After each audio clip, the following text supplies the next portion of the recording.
అందరూ నమస్కారం. నా పేరు నరేష్. వెల్కమ్ బ్యాక్ మన యూట్యూబ్ ఛానల్. అయితే తెనాలి ఇన్సిడెంట్ ఏదైతే ఉందో ఆ కుర్రవాళ్ళు ఎవరైతే ఉన్నారో వాళ్ళని పరామర్శించడానికి ఈరోజు మన పొట్టిరెడ్డి గారు అక్కడికి వెళ్ళడం జరిగింది.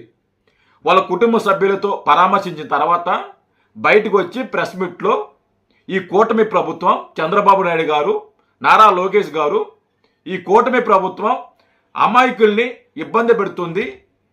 వీళ్ళు ముగ్గురు కూడా అమాయకులు, చాలా మంచి వాళ్ళు దళితులు. ఈ కూటమి ప్రభుత్వం చంద్రబాబు నాయుడు గారు, లోకేష్ గారు దళితుల్ని ఇబ్బంది పెడుతున్నారు, దళితుల మీద కేసులు పెడుతున్నారు, దళితుల్ని దాడులు చేస్తున్నారు, మైనార్టీలను దాడులు చేస్తున్నారు. వాళ్ళ ముగ్గురు కుర్రలు కూడా చాలా మంచి వాళ్ళు నా స్నేహితులు, వాళ్ళు నా ఫ్రెండ్స్ అని కొన్ని విచిత్రమైన మాటలు మన పొట్టిరెడ్డి గారు మాట్లాడటం జరిగింది ఆ ప్రెస్ మీట్లో. ఒకసారి మన పొట్టిరెడ్డి గారు ఏం మాట్లాడారు అనేది మనం 1 by 1 డిస్కషన్ చేద్దాము. ఒకసారి మన పొట్టిరెడ్డి గారు ఏం మాట్లాడుతున్నారు ఒకసారి చూడండి. అంటే చాలా విచిత్రంగా, టాపిక్కి సంబంధం లేకుండా అక్కడికి వెళ్ళిన టాపిక్ వేరు, అక్కడికి వెళ్ళి సూపర్ 6 అమలు చేయలేదు, అమ్మఒడి ఇయ్యలేదు, నాయనఒడి ఇయ్యలేదు, అమ్మబడి ఇయ్యలేదు, రైతు భరోసా ఇయ్యలేదని చెప్పి ఈ మాటలు మాట్లాడుతున్నాడు. అక్కడికి వెళ్ళి ప్రెస్ మీట్కి వెళ్ళి సిగ్గు లేకుండా ఏది ఎక్కడ మాట్లాడాలో కూడా తెలియదు మన పొట్టిరెడ్డి గారికి. ఇదేం మాట్లాడుతూ చూడండి.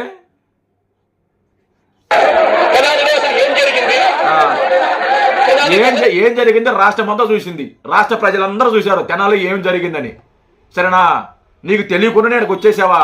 నువ్వేం కనుక్కోకుండా వచ్చేసావా? నువ్వేం ప్రిపేర్ అవ్వకుండా వచ్చేసావా?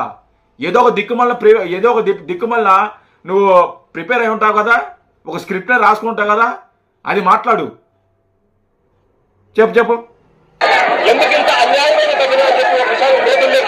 సిగ్గుండాలి నీకు కొంచెమన్నా.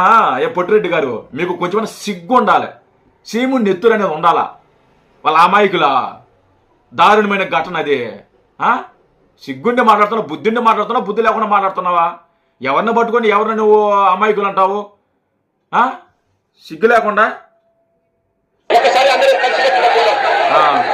కలిసికట్టి పోరాడు ఏం పెడతారా? కలిసికట్టి పోరాటానికి వాళ్ళ దేశం కోసం పోరాడిన యోధుల వల్ల ఏమన్నా, లేదా రాష్ట్రం కోసం పోరాడిన యోధుల వల్ల కలిసి గట్టిగా పోరాడటానికి ఏం మాట్లాడుతున్నావా నువ్వు? బుద్ధిని మాట్లాడుతున్నావు, బుద్ధి లేకుండా మాట్లాడుతున్నావు నువ్వు.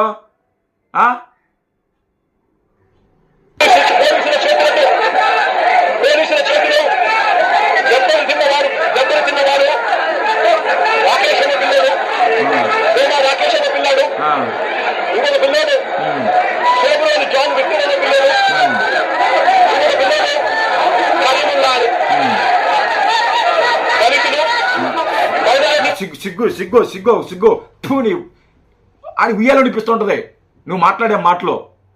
దళితులు అంట. ఇక్కడ కులం ఎందుకు వచ్చింది నీకు? ఏమయ్యా పొట్టిరెడ్డి గారు, నీకు కులం ఎందుకు వచ్చింది? దళితులు ఎందుకు వచ్చింది నీకు? అంటే దళితులు తప్పు చేస్తే వాళ్ళని ఏం చేయకూడదా? దళితులు తప్పు చేస్తే ఏం చేయకూడదా? వాళ్ళ మీద కేసులు పెట్టకూడదా? వాళ్ళని అరెస్ట్ చేయకూడదా? ఇక్కడ కులం ఎందుకు వస్తుంది నీకు? కులం ఎందుకు మాట్లాడుతున్నావు నువ్వు వచ్చిన సంఘటన ఏంది, ఘటన ఏంది, దాని గురించి మాట్లాడు. నీకు అక్కడ ఏం తప్పు కనిపించింది దాని గురించి మాట్లాడు. వాళ్ళు దళితులా, లేదా అగ్రవర కులాలా, లేదా మైనార్టీలా? వాటితో నీకెందుకు? కులాలతో నీకెందుకు అయ్యా? నీకు అక్కడ ఏం అన్యాయం కానిచ్చిందో అది మాట్లాడు. కులాల గురించి ఎందుకు మాట్లాడతావు నువ్వు? సిగ్గు లేకుండా.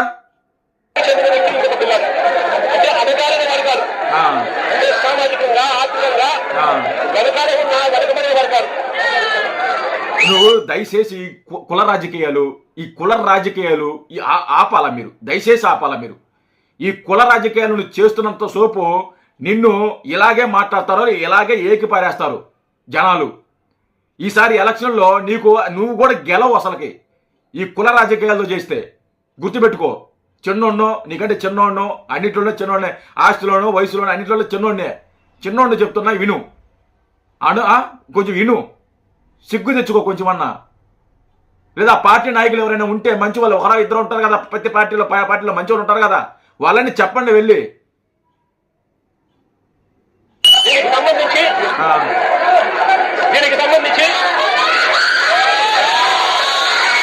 ఈ పక్కన ఈ సైకోలు ఉంటారు, పక్కన సైకోగాళ్ళు ఎంత 500 ఇస్తే వస్తారనమాట. ఈ పొట్టిరెడ్డి ఎక్కడికి వెళ్ళినా ఒక 500 ఇస్తారు. వాళ్ళకి ఒక ఆర్గనైజేషన్ ఉంటుంది అనమాట, ఒక కొన్ని గ్రూపులు ఉంటాయి అనమాట. ఆ గ్రూపుల్లో మెసేజ్ పెట్టేస్తారు, ఈరోజు మన పొట్టిరెడ్డి గారు పలానా దగ్గర వెళ్తున్నారు, పలానా ట్రైన్కి పలానా రావాలి అంటే వాళ్ళందరూ కూడా వచ్చేస్తారు. వాళ్ళ అకౌంట్లో ఒక 500 పడిపోతాయి అనమాట.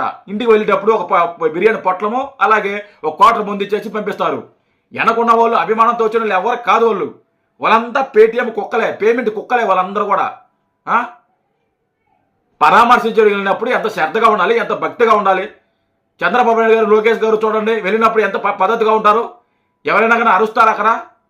అరవరు, ఎందుకంటే వాళ్ళు నిజమైన కార్యకర్తలు. వాళ్ళు నీలాగా 5 రూపాయలకి 10 రూపాయలకి వచ్చే కార్యకర్తలు కాదు.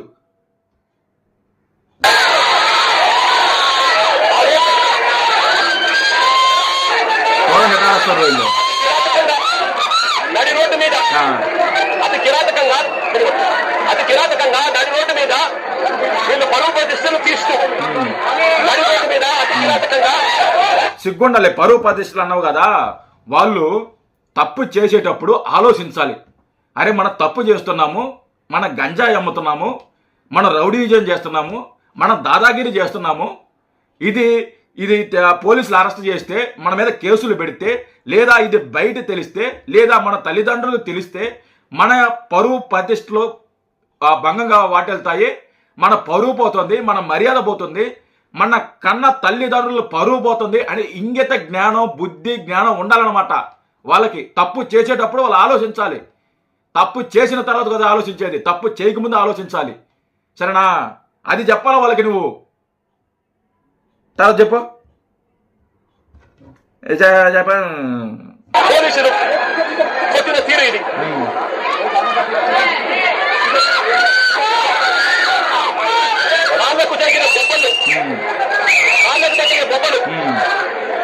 నువ్వు కొట్టించావు కదా రఘురామకృష్ణరాజు గారిని, ఒక ఎంపీని, అధికారంలో ఒక ఎంపీని రఘురామకృష్ణరాజుని కాళ్ళ మీద కొట్టించావు కదా. దానికంటే ఇది పెద్ద ఎక్కువేం కాదు. సరేనా? ఆయన ఏ తప్పు చేయకుండా కాళ్ళ మీద కొట్టించారు మీరు. వీళ్ళు తప్పు చేశారు, శిక్ష అనుభవించారు. సరేనా?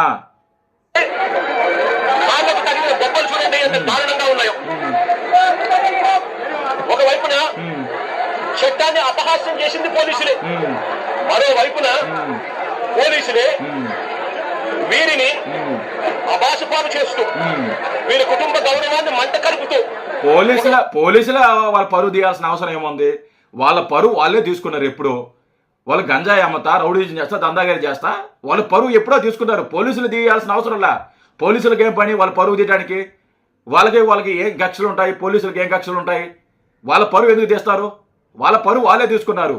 ఇప్పుడు నువ్వు వచ్చి ఉన్న పరువు కూడా ఇంకా నువ్వు తీసేసావు అనమాట. కాస్త కొద్ది పరువు ఉంటుందన్నమాట. నువ్వు వచ్చి ఆ పరువు కూడా తీసేసావు వాళ్ళకి. చేయకూడని పనులన్నీ పోలీసులు చేసి ఆ తర్వాత వీరి మీద ముద్ర వేస్తా ఉన్నారు. వాళ్ళు చేసిన పనిని జస్టిఫై చేసుకునే దానికోసం ఈ పిల్లల మీద వీళ్ళు ముద్ర వేస్తా ఉన్నారు. సంఘ విద్రోహ శక్తులుగా, నేరస్తులుగా, గంజాయి బ్యాచ్ గా, రౌడీలుగా వీళ్ళ మీద బురద కార్యక్రమం చేస్తా ఉన్నారు.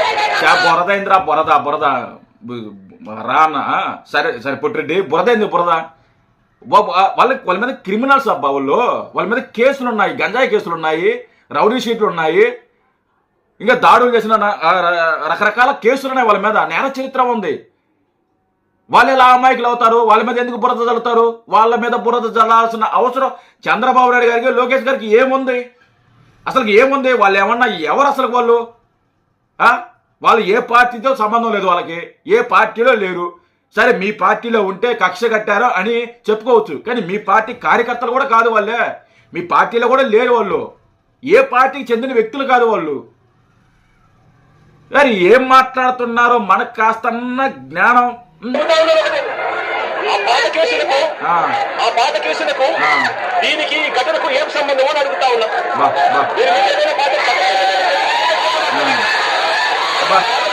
ఈయన ఒక క్వశ్చన్ వేసేసాడు అనమాట. అద్భుతమైన క్వశ్చన్ వేసేసారు.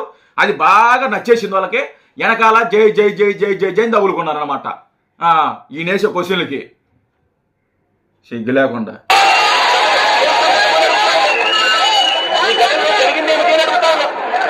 ఈ జరిగిన ఘటన పాత కేసులకు ఏం సంబంధం అని అడుగుతా ఉన్నా. ఈ జరిగిన ఘటనలో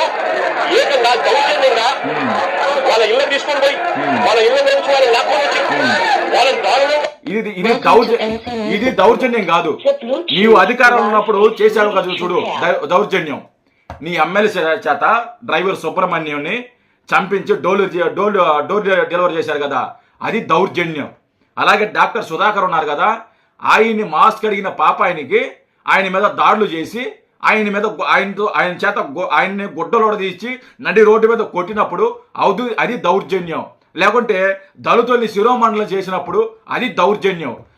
దళితుల మీద దాడులు చేసినప్పుడు, దళితుల మీద కేసులు పెట్టినప్పుడు, దళితులను చంపేసినప్పుడు అది దౌర్జన్యం. నువ్వు చేసింది నువ్వు అధికారంలో ఉన్నప్పుడు అన్ని చేశావు, చెయ్యాల్సిన అన్ని నువ్వే చేసేసావు అనమాట అధికారంలో ఉన్నప్పుడు. ఇప్పుడు వచ్చి నువ్వు దౌర్జన్యాలంటే ప్రజలు ఎవరు నమ్ముతారో చెప్పు, ఎవరు నమ్ముతారు? మనం నీ గురించి ఎందుకంటే ఎక్కువ మాట్లాడలేను కానీ, ఈ సోది మాటలు సొల్లు మాటలు మేము మాట్లాడలేం కానీ, కాసంత జ్ఞానం తెచ్చుకో, కాసంత బుద్ధి తెచ్చుకో. దేని గురించి స్పందించాలి, దేని గురించి స్పందించకూడదు, కొంచెం జ్ఞానం తెచ్చుకొని మాట్లాడితే బాగుంటుంది. ఇలా వచ్చేసి ఏది పడితే అది నోటుకొచ్చిందల్లా మాట్లాడేసి ఏదో స్క్రిప్ట్లో రాసుకొని నీకు నచ్చింది రాసుకొని ఇక్కడికి వచ్చేసి చంద్రబాబు నాయుడు గారు, లోకేష్ గారు దౌర్జన్యాలు చేస్తున్నారు, దళితుల మీద దాడులు చేస్తున్నారు, దళితులు అంటే వీళ్ళకి పడదు, మైనార్టీలు అంటే పడదు, ఎస్సీలు అంటే వీళ్ళకి పడదు, అందుకే దాడులు చేస్తున్నారు, అందుకే కొట్టిస్తున్నారు పోలీసు చేత అని ఇలాంటి దిక్కుమాలిన మాట్లాడబాకు, దయచేసి మాట్లాడబాకు. సరేనా? ఎవరైనా చెప్పండి, మీరైనా ఈ పొట్టిరెడ్డికి ఎవరైనా చెప్పండి, మంచి ఏదో చెడు ఏదో చెప్పండి, అలా వదిలేయబాకండి, ఎవరికైనా చూపించండి అతన్ని. సరేనా? ఇలాంటి మాటలు మాట్లాడబాకండి, నువ్వు చిరాకేస్తుంది అసలుకి నువ్వు ఇలాంటి మాటలు మాట్లాడుతుంటే. సరేనా? జై హింద్.